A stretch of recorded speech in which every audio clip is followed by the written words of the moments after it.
will speak of outcomes.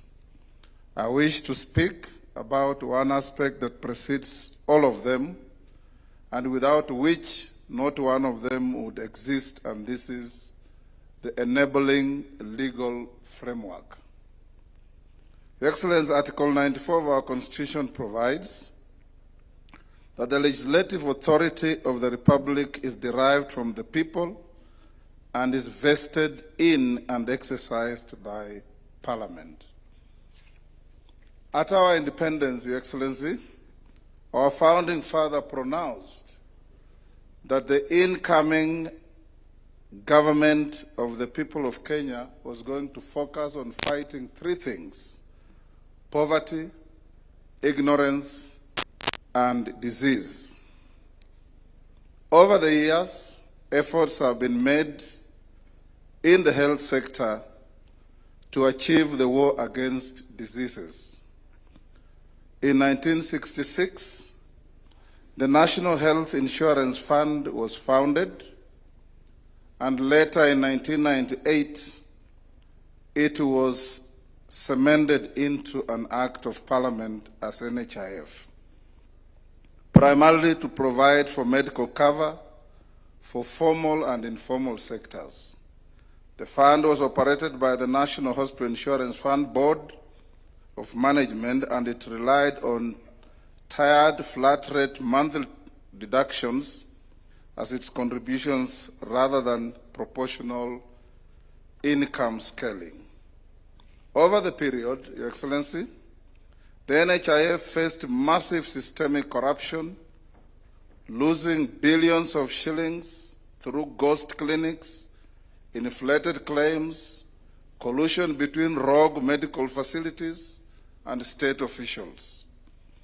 The reform journey that your government started, Your Excellency, has had the effect of addressing all this.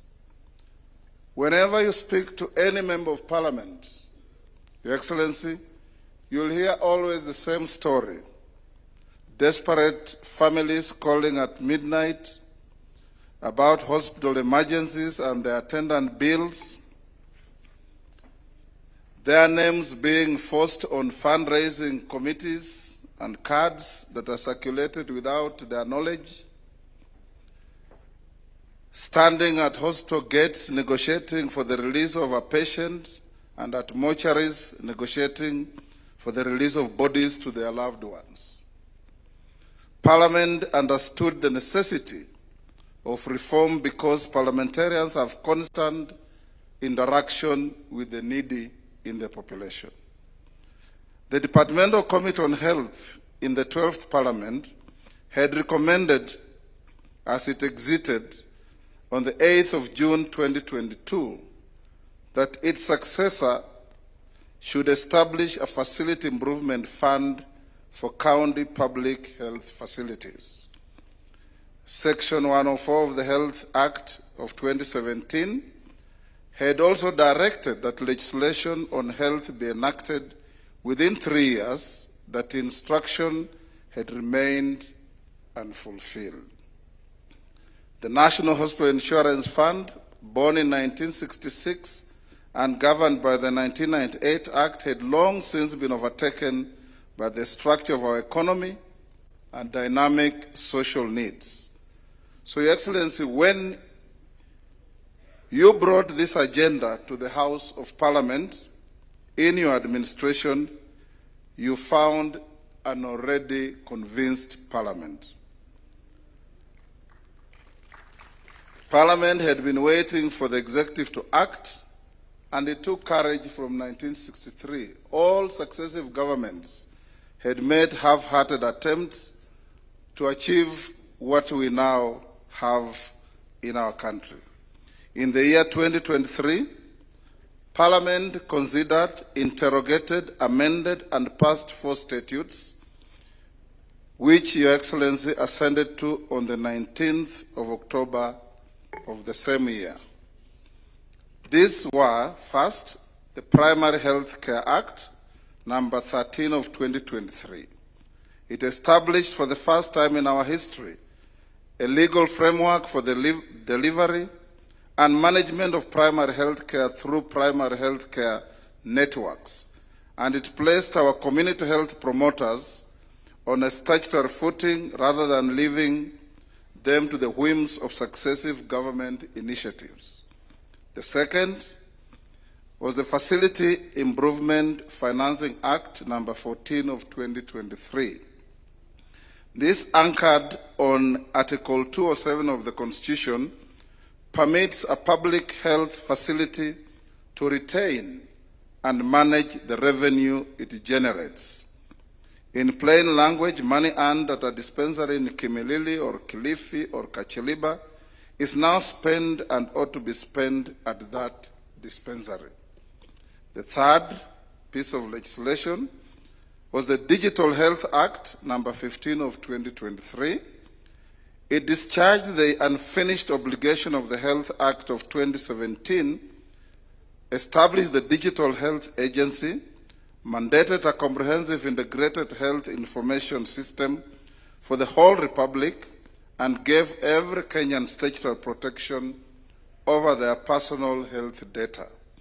The fourth, the Social Health Insurance Act, the much talked about SHA, over which yours truly here was taken to court 6 times. It now, together with it establishes 3 public funds for primary health care, for social health insurance, and for emergency, chronic, and critical illnesses. 4 statutes passed in one session of Parliament, Your Excellency, was unprecedented. It is the most consequential body of social legislation enacted by any parliament in Kenya since independence. Far-reaching reforms are not always readily embraced and accepted. These 4 health bills were met with robust public debate. There were those who benefited from the gaps, flaws, and shortcomings of the status quo who did not welcome the reforms. These were in the minority. The majority of Kenyans saw this as a right trajectory in mitigating the myriad challenges that the health sector faced, and saw these legislations as a Damascus moment for our health sector. As we speak today, the number of Kenyans registered under the universal health coverage being a whopping over 30 million compared to about 8 million under NHIF will convince every doubting Thomas on the vision and foresight that informed these reforms. Numbers do not lie, and in law we say, res ipsa loquitur. Things speak for themselves. Under the Constitution, Parliament appropriates and divides revenues between the 2 levels of government. It then has the mandate to ensure prudent use of those resources so that Kenyans get value for their money. I want to assure this summit that this is a duty that Parliament holds sacrosanct and will discharge without fear or favor. Parliament shall always ensure that any person or entity entrusted with management of public resources is accountable to the letter. Your Excellency, ladies and gentlemen, there are cases within the laws I have cited that require no financial contribution from citizens. These are primary health care, emergency, chronic, and critical illness. That notwithstanding, the law has set out the primary health care fund and emergency illness and critical health care fund, which are financed from parliamentary appropriations. Even in such cases where ordinary citizens do not directly pay for those services, the funds draw the money from taxpayers' purse, while the degree and extent of responsibility must remain the same. Your Excellency, ladies and gentlemen, with all these good legislative reforms, questions are constantly raised by members of Parliament on issues that this summit needs to address. Number one, rationalization of manpower or health professionals so that citizens in both urban and far-flung rural areas enjoy similar benefits and attention from our health sector workforce, including medical consultants. Two, the preventive and promotive care should be more enhanced to avoid costly curative remedies. Here we should place emphasis on regular physical checkups, clinics, advisory nutrition, fitness, immunization, counseling, etc. Three, cases of hemorrhaging funds from the healthcare system by individuals and health facilities, whether public or private, must be checked, and those found culpable must face the consequences. These include the war against ghost facilities that were very common under the defunct NHIF. I was happy as we went round to see that now we have an AI fraud engine that is dealing with this difficulty.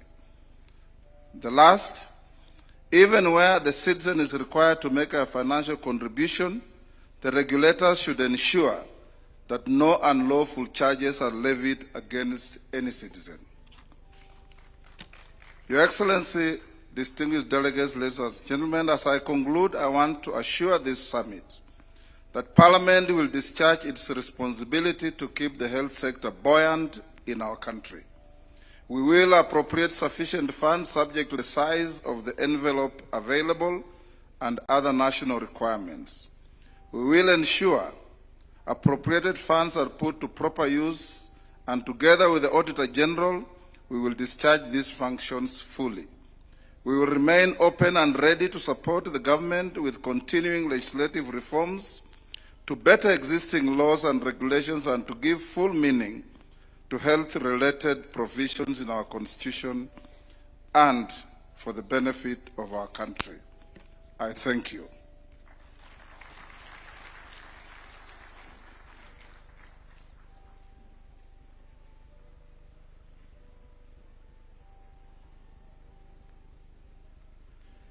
Your Excellency, distinguished delegates, now it's my honor and duty